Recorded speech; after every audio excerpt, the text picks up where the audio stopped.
On page 25, we see that the book talks about metabolism. Metabolism involves the process of biotransformation. Like I said, drugs can't just get to where they need to go in their original form. They have to be broken down into smaller parts during the whole absorption process. And then they have to go through the liver, where the liver can break it down into usable parts, things the body can use. Some drugs function as prodrugs. They have to be broken down by certain enzymes. And enzyme action is another way, besides receptor action, that drugs can be broken down and used. It goes into the system, and then certain enzymes are attracted to it, break it down, and allow it to go through the system. We always have to talk about the first pass effect. Like I said, anything that goes into the GI tract has to pass through the liver at some point, and the liver metabolizes, but a lot of the medication is lost. Just in the process of going through the liver, it is inactivated. Nothing really does it. It doesn't really do anything. That's why a PO dose of medication usually has to be a lot bigger than an IV dose of medication. And an example of this is a cardiac drug called propranolol. It's a beta blocker. And if you want to have it work on the beta receptors of the cardiovascular system, you have to take 40 milligrams, because 39 are lost before it ever gets to where it has to go, just by passing through the liver. On the other hand, if you inject propranolol into the IV, you only need 1 milligram, and it goes straight into the bloodstream, straight to those beta receptors in the cardiac system, and they do what they have been designed to do. Now, the way our metabolism works varies tremendously from person to person. We have a huge enzyme system in our livers made up of a bunch of factors, but collectively, all these factors are known as the cytochrome P450 system, and this is made up of all sorts of enzymes.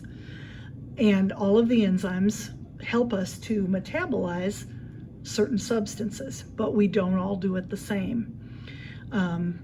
Your genetic makeup and developmental factors throughout your life affect how your particular cytochrome P450 system works, these enzyme pathways. Now, things can be different when it comes to medications based on racial and ethnic backgrounds, but sometimes it's just individual genetics. So one person can take a drug and it works great, and they have very few side effects, and they're just a success story, and somebody else takes it and they have horrible side effects, they practically die, and you read these stories about, somebody took a drug and they did great with it, somebody else took a drug and it practically killed them. And a lot of that is because of a number of different factors in their genetic makeup, and you don't always know how a drug is going to work for you particularly. But we do know that some certain groups don't do well with certain groups of drugs, and we'll talk about that as we go on. Then there's excretion, and we all know what excretion is. We're getting rid of these drug metabolites, what's left over after the drug. And like I said, it takes place GI tract, kidneys, lungs, and skin. By far the most metabolites are excreted in your urine. They're processed by the kidneys. They're either taken up and returned to the bloodstream, or they are excreted. But eventually all chemicals will be excreted. Some take longer than others. Now, many times you'll hear somebody refer to the half-life of a drug. The half-life of a drug is the time it takes for your body to get rid of 50% of the drug. So you take that milligram of propranolol that I talked about. You take a milligram, and then maybe 2 hours later, you've only got a half milligram of active ingredient in your body. So the half-life of the drug would be 2 hours. And you have some drugs that have a very, very rapid half-life, minutes. And if it's short, you're going to need more frequent dosages. If it has a very long half-life, you're going to take that drug less often. One example of a drug that I worked with a lot in my career was the drug Pitocin, which is a synthetic form of the hormone oxytocin. It makes the uterus contract. And so when I worked in labor and delivery, we had a patient who was being induced. We would hook her up to a Pitocin drip and gradually increase it until she was having contractions every 2 to 3 minutes, and they were strong enough to start dilating the cervix. Now, Pitocin has an extremely short half-life. Its half-life is about 3 minutes. And that meant if the baby was not responding well to the contractions that were brought about because of these drugs, all we had to do was turn off the IV. And in minutes, you'd see the contractions start to space out because the half-life of the drug is so short. So it's considered to be an extremely safe drug, but it has to be administered by titration. You have to be giving a certain amount in an IV drip and constantly monitoring the reactions of the fetus to contractions. A drug with a longer half-life, it's going to stay in the system longer, doesn't have to be titrated, doesn't have to be so carefully monitored. Now,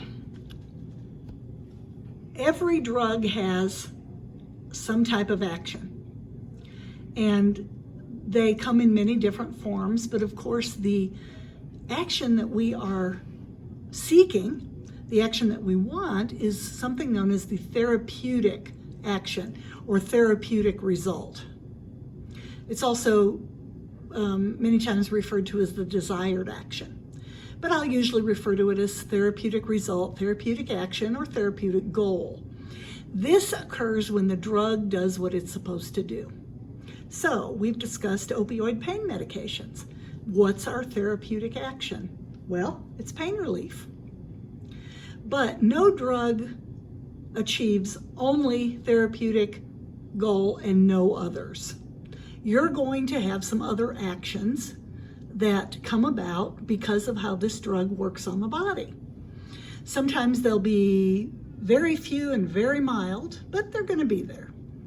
It would be nice if we had drugs where you only had a desired action, where it only did what it's supposed to do and gave you no other actions, but that just can't happen because the body's so complex. So in addition to the therapeutic or desired action, we have side effects, we have adverse effects or reactions, we have some idiosyncratic reactions, allergic responses, and what's known as a paradoxical reaction. So we'll talk about each one of those. Now, therapeutic action, like we said, occurs when the therapeutic goal is reached and the drug does what it's supposed to do. Now, most drugs have certain side effects. These are other actions besides the therapeutic goal. Generally, they're mild. They don't really bother you too much, but they are things that you would notice in addition to the therapeutic effect. They can be mild and beneficial, or they can be mild and annoying. And an example of this would be Benadryl. You take Benadryl for your allergies. What's the therapeutic action? Hopefully relief of allergies. You stop sneezing, your eyes aren't itchy, your nose doesn't run, you don't feel short of breath because you've got, mucus collecting everywhere. But you get a side effect, and the most common side effect with a drug like Benadryl is drowsiness.